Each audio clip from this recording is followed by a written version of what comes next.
В Англии открыт памятник принцессе Диане, принцессе Уэльской, наверное, самой популярной из всей королевской семьи в Великобритании. Вот вы видите, как его открывают ее родные дети, сыновья Уильям и Гарри. Уильям старший, он, кстати, наследник престола. Замечу, что принцесса Диана, принцесса Уэльская, она погибла в автокатастрофе в 1997 году. И вот с тех пор, с момента смерти принцессы Дианы, неуклонно падает популярность монархии в Великобритании, неуклонно снижается вообще, неуклонно, так, скажем так, растет недоверие или нелюбовь к самому институту монархии. Это легко проследить по опросам общественного мнения в Великобритании. Вот сейчас большинство подданных королевства, Соединенного Королевства в возрасте от 18 до 25 лет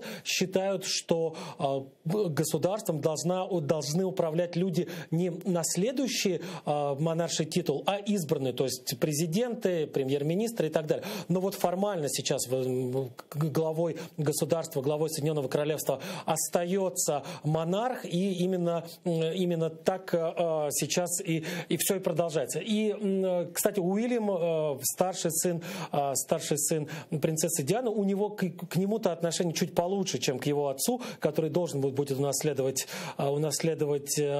трон, чем к принцу Чарльзу.